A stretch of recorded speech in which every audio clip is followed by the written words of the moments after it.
So I just wanted to share something cool that I've been working on. I've been experimenting quite a lot with GPT-3 and some AI sort of things lately, and I really think there's a lot of potential there. So I've put together a shortcut in Apple Shortcuts, which lets you have a back and forth conversation with GPT-3 using Siri on your Mac, iPhone, or Apple Watch. I think this is a really great way to explore what GPT-3 can do and have a nice sort of accessible interface for talking back and forth with it. Yeah, I found it really fun. So I thought I'd give a little bit of an introduction of like, what is GPT-3? You might have heard of ChatGPT. This isn't ChatGPT, but it is the same basic sort of system. It's called a large language model, which is a machine learning sort of thing that's been trained on a really huge number of web pages that can respond to prompts that are written just using normal natural language. You might have seen some interesting results that have been shared online. If you haven't played around with it, I'd recommend signing up for an OpenAI account on the web and using their playground thing to play around with it.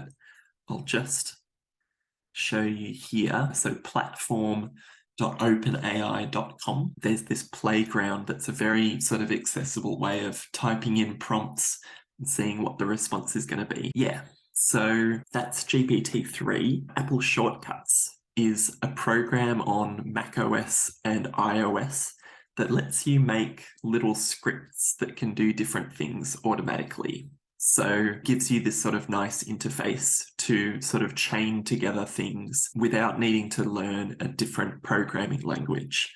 If you're familiar with coding though, it will help quite a lot. So this is the Shortcuts app here. I'll walk through what the shortcut does a little bit later on. So I think the thing that's really powerful about these shortcuts is that you can create them on your Mac or your iPhone, but they become available across all your Apple devices. So for example, I've got an Apple Watch and I can run the shortcut on my Apple Watch and talk to it that way. So it makes things quite a lot more possible. And you can create really sort of sophisticated things that make your Apple Watch a bit more smart. With shortcuts, you're actually able to share a shortcut and share a link so that other people can use the shortcuts. So I have shared this link here, which you can click on below, and that will add the shortcut to your Shortcuts app. You will need to sign up for an OpenAI account and get an API key first. And when you add the shortcut, there'll be a little question to replace the API key to paste it in. And then from then on, you'll be able to use the shortcut. So I'll walk through what the shortcut does just in the Shortcuts app. I've included a few sort of code comments here that are explaining what it's doing. So hopefully by reading this, you'll get a good idea of what the chain of commands that it's doing. Hope it all makes sense. But overall, I'll just quickly run through what it's doing. So with shortcuts, when a shortcut is triggered, there can be input to the shortcut. And at the very start, it's checking for any input to the shortcut. If there is input, it means that it is looping around. So at the very end of the shortcut, it runs again with the answer as the input. So if the shortcut has input, that means that it's a continuation of the conversation. If there's no input, it's like starting it manually, like you've triggered it by running the shortcut. I'll explain that a bit more later. So here, where it asks for text, it's either asking with the previous answer or it's saying, what do you want to say if you're just starting the shortcut for the first time. Next, it will read a TXT text file from your iCloud drive, and that has the previous conversation history in it. So because we want to have a back and forth conversation with GPT,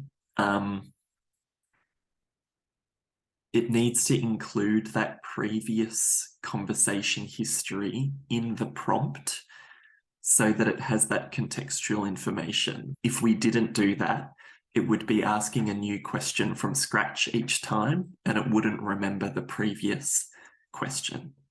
So we're reading the text file from the iCloud drive, and we're setting a variable that's going to be included in the prompt when we send it to the OpenAI API. If there's no text in that text file, we start this prompt from scratch. So we're saying, you are having a conversation, answer in informative, friendly tone, suggest what the questioner could ask next. So it's sort of keeping the conversation going. Then what we're doing here is we're building the full prompt, which is the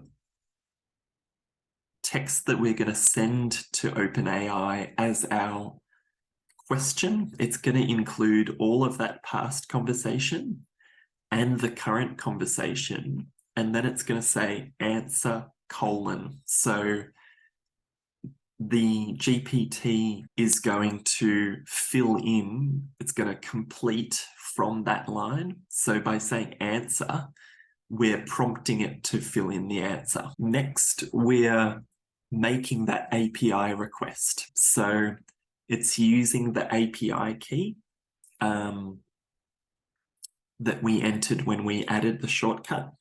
It's using that in the headers of the API request, and it's using a post request to send some JSON data here. Here I've set the model, which is the specific GPT-3 model to use. DaVinci 3 is the most advanced one at the moment. You could change this if you wanted to reduce the cost slightly. You can also change this max number of tokens if you wanted to restrict how many tokens you were using, because the cost, if you're using this quite a lot, you might end up spending 50 cents or $1. So the response that we get back from the API is actually going to be JSON, which becomes what's called a dictionary in the Shortcuts app. And we can get the choices from that dictionary. So if you imagine a JSON object, there's a key of choices, and that's a list or an array. And then we're getting the first item from that array, and then we're getting the text from that first choice. And the text is the response from GPT-3. Finally, we add the new question and answer to that text file. So saving that in iCloud Drive. So the next question that is asked uses this in the past conversation history. And then finally, what I was talking about before, we're looping or running the same shortcut again with GPT-3's answer as the input to the shortcut. So, for example, if I said, can you help me learn French? And it was giving me some tips, that answer that it gave is passed as input to the shortcut here. And if I scroll to the top again, the shortcut input becomes GPT's message. And then we're asking for text with that message. So if you play around with it a bit, you'll see that it's giving you the answer and then it's asking for a response. So you have this sort of back and forth that's quite seamless. So yeah, so feel free to have a look through this and adjust it slightly. I did have some ideas for what you could do next with it. So at the moment, the text file gets longer and longer as you have a conversation, and it's not really limiting what it's sending through to the API. So one thing that would be a little bit complicated to do in shortcuts, but you could split the past conversation text into lines of text and only include, say, the last 20 lines of text. That way, it's not getting out to 100 lines of text, which could be quite expensive. And you would eventually get up to the maximum number of tokens that is allowed in a request. I think it's either 2,000 or 4,000 tokens, which is roughly equivalent to 2,000 or 4,000 words. Another thing you could do is adjust it so that you can reset the conversation. So at the moment, if you want to reset the conversation, you need to go into iCloud Drive and delete the text file yourself. You could add something at the start of the shortcut to check if you're saying something like reset the conversation. So if the answer from this ask for text is reset the conversation, delete that history text file. That would be a way to reset it. Another thing you could do, I guess there's quite a lot that you could do with shortcuts and GPT-3. Having a back and forth conversation is really only one thing that you could do with this. I was thinking with shortcuts, you can make a shortcut show up in the share sheet. So when you click share on iOS, you can make a shortcut show up there. So you could send a web page or a document to the shortcut and have it maybe extract the text or something like that, and then do something with that. You can also make a shortcut that appears in the services on macOS. So I think here, so if you select some text and go up to this menu and go services, you can have shortcuts that show up here.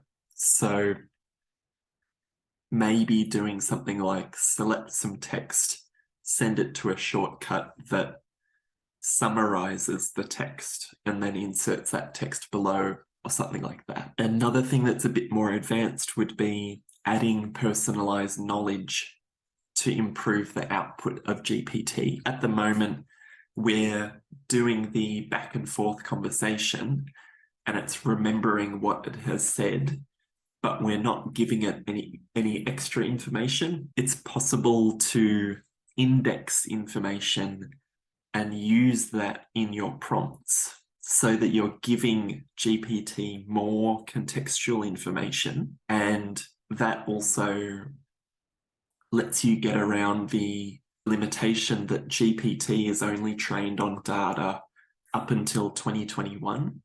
So if you want any more recent information, you would need to give that information in a prompt. There's a couple of open source libraries like GPT Index, and there's another one called LangChain, which are worth exploring if this is interesting to you. If you were setting up sort of like a basic web app and you had like API endpoint like URLs for sending queries, then an Apple shortcut could be the way that you interact with it.